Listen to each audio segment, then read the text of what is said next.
Welcome back to another episode of Out Loud Geek, where we discuss news and views about pop culture, science fiction, fantasy, food, cooking, the outdoors, and more. Today, I thought I would do a video about cooking Rice-a-Roni Spanish Rice. Now, the reason that I have two boxes here is the Mexican rice and the Spanish rice are two different flavors of Rice-a-Roni. They are not the same. And it's very easy to see that they're not the same when you look at the boxes on their back and you look at the recipes. The Spanish rice actually requires a third ingredient of 1 can of diced tomatoes, whereas the Mexican Rice-a-Roni does not have that requirement. In fact, the recipe for cooking the Mexican rice is essentially the same as doing the rice pilaf, which I did a video about that quite a while back. So if you want to cook the Mexican rice, you only need to follow the directions for how to cook the rice pilaf because it's essentially the same thing. What you have to be mindful though of is the amount of water and the amount of butter or margarine that you're going to use. Otherwise, the steps in the cooking process are essentially the same. So I won't be doing that tonight. Instead, I'm going to do the Spanish rice, which as you can see, you add the third ingredient, which is the can of diced tomatoes, which I have. Here is the can of diced tomatoes that I will be adding to it when it is ready to do. So that is part of this recipe. Now, more people, I think, tend to purchase the Mexican style rice than the Spanish rice for that reason. This one is obviously a little easier to do. It's a little less expensive to do because you don't have to buy a can of diced tomatoes in order to do the Mexican style rice. The Spanish rice is a little more expensive to do than the Mexican style, obviously, because you have to add the diced tomatoes in addition to the butter or margarine and the water. So I'll get cooking here in just a moment. But before proceeding, I'd like to ask everyone to please like this video, please subscribe to this channel, and please press the bell to receive notifications. Thanks! Now to cook the Spanish rice, you need to have a large skillet, and you also need to have a lid that will fit on top of the skillet when you are simmering it. Otherwise, all of the moisture is going to evaporate and you're not going to be happy with the result. So you definitely need a lid that will fit over your large skillet. And I also want to point out that I'm using a translucent lid. I've talked about this in previous videos. This makes it so much easier to know what you're doing and to see how well everything is cooking by being able to see it. If you don't have a translucent lid, I highly recommend it. So the first thing I will do is to turn on the burner up to about medium-low, roughly, and then I'm going to put, as the recipe calls for, I'm going to put in 2 tablespoons of butter or margarine, and we personally prefer butter, so that's what I will be using. Okay, and 2 tablespoons is technically 1 ounce, so it's actually 1 ounce of butter. So that looks close, might put a little bit more in.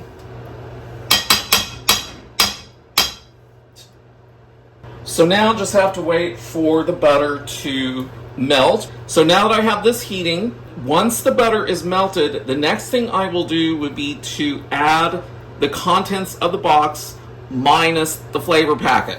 Never forget to take the flavor packet out of your box before you see. There's the flavor packet. Don't drop that in with the contents of the box.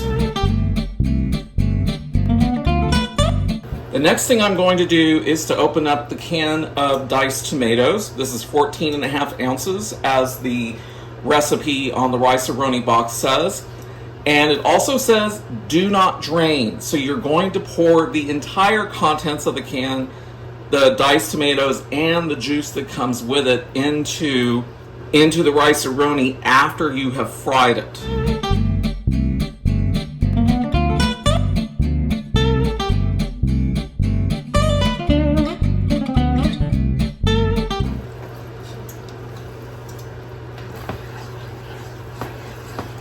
Now the butter is nicely melted and it is bubbling, which you want it to be doing before you put the product in to make sure it's hot enough.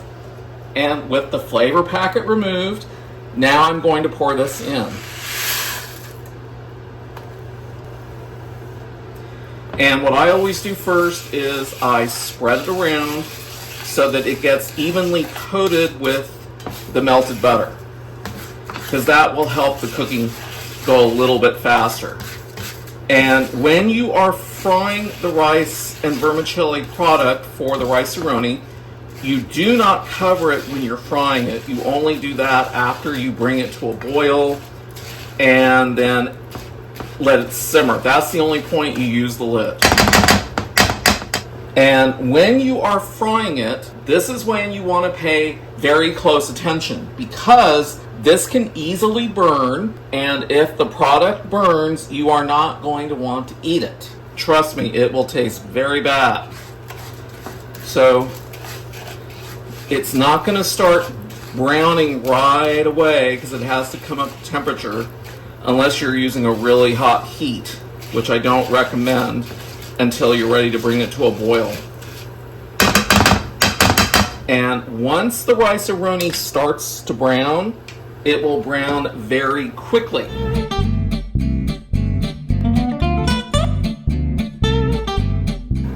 Now, this recipe only requires 2 cups of water. It's not uncommon for Rice-a-Roni to want, say, 2 1/4 or 2 1/2 cups of water. But because I'm adding that can of diced tomatoes with its juice, that's going to add to the total moisture content that I'm putting in. So you don't have to use as much water with this particular recipe for that reason. And I'll point out that of the various flavors of Rice-a-Roni, there's only like 2 or 3, as I recall, that require a third ingredient beyond the water and the butter or margarine. And there's one where you use olive oil instead of butter or margarine. And those are the only different ones. But the vast majority require only butter or margarine and water.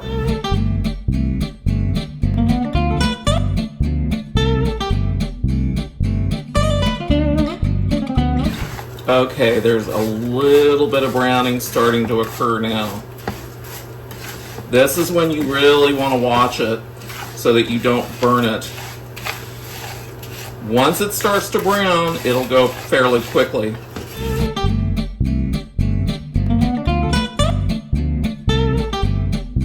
So when it's browning, just keep stirring it so that you can watch how quickly it's browning, and that will help you stop any burning from occurring, and it makes it eat.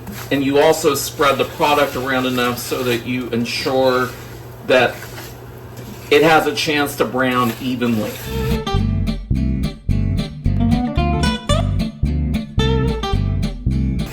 And deciding when to add the water is kind of a judgment call on your part. Once you're comfortable with the amount of browning that's on the product from frying, that's when you add the water. And since cooking times are going to vary from stove to stove and how high you turn your heat up, the amount of time it takes to brown is going to vary. So now I'm pouring in the water, and that stops the frying, which also stops any burning from happening. And now I have to add the flavor packet. So there's the flavor packet.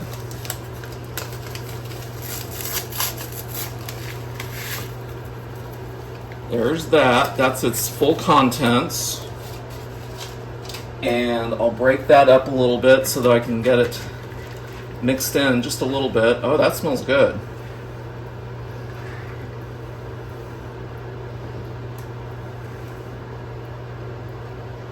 Okay. And now I will add the can of diced tomatoes, which I have already opened.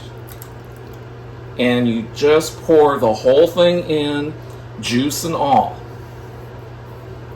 That's what the instructions say. Then you want to mix it up a little bit.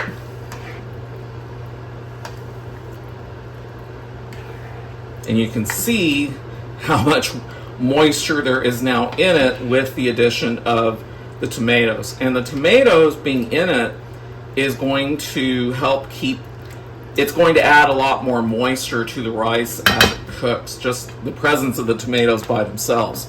Now I'm going to bring the heat up very high so that I can bring it to a boil. You only want to do this very quickly, and then cover it so that you don't cause your nonstick pan to warp more than it already probably might be. That's what happens to these big nonstick pans when you have to bring something up to a boil in them. They're going to warp a little bit. There's just no avoiding that. Unless you're using a cast iron skillet.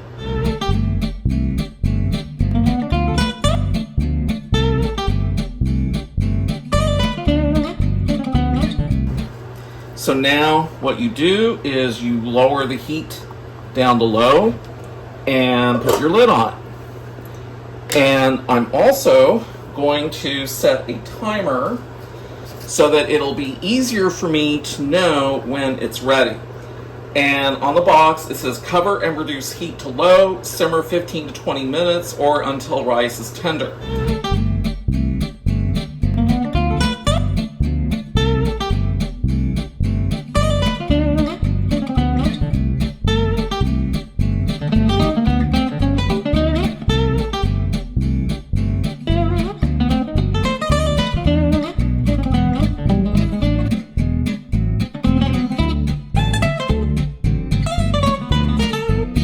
So it's been almost 13 minutes now since the simmering started, and you can see how much of the water is now gone because it's been absorbed. Some of it has evaporated out of the pan through along the sides of where the lid sits on it. But look how big the rice and vermicelli have gotten. That's what you want to see. And there's still quite a bit of moisture in it at this point. So I know that it's going to need just a few more minutes before it's actually ready to take off the heat.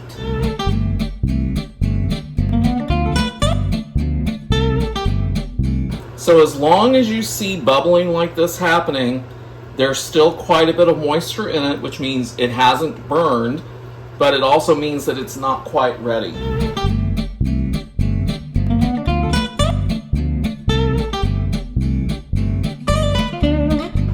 Okay, it's been a couple more minutes, and I'm going to go ahead and take the lid off for a moment and see how much moisture is left. Okay, I do believe this is ready.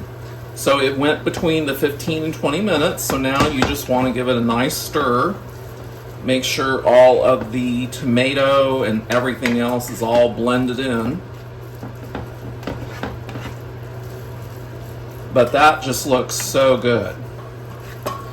And there's some green in here too, because that's from the flavor packet. There were some, I think they look like dehydrated onions were in it. So now those have rehydrated and turned a very pleasant green color. So it looks like you put some onion in it too, which you did technically from the flavor packet. Could also be some pepper as well. Chili pepper, mild obviously. But I'm going to turn the heat off, and then I'm going to recover this and take it off the burner because it's done. So now I'm ready to plate, and on the plate that is a chicken cordon bleu. I like those. And just want to take the lid off and then just start scooping some out. And that looks so good. And you definitely want to keep the pan covered before, so that it doesn't just dry out. Keep it covered after you've removed it from the heat. It's not going to continue cooking from the heat coming from below. And that way it won't dry out and it'll cool down, and then Whatever leftovers you have, you can just put those into a container and save it for the next day. But doesn't that look good? And I'm going to give this a taste. Get a piece of tomato. That is really good. It's got a little bit of a spicy kick to it. Not a lot, but just a little bit of a kick, which I would expect from a Spanish rice. This is really good. If you have never tried the Minute Rice Spanish Rice, I highly recommend it. It is going to be a little more expensive because you have to add the can of diced tomatoes, but this is definitely worth the extra price. I think you will very much like it. You can also do the Mexican rice, but I highly recommend this as well. I like both of them. So, bon appetit! Thanks for watching today, and a huge thanks to everyone who has subscribed to our channel. We appreciate your support. If you enjoyed this video, please press the like button, and please feel free to share a comment. If you'd like to help support this channel, please press the red subscribe button, and please press the bell to receive notifications for new content. You can also find us on Facebook, Instagram, Threads, and Twitter by clicking on the links in the description. Until next time, this is Out Loud Geek.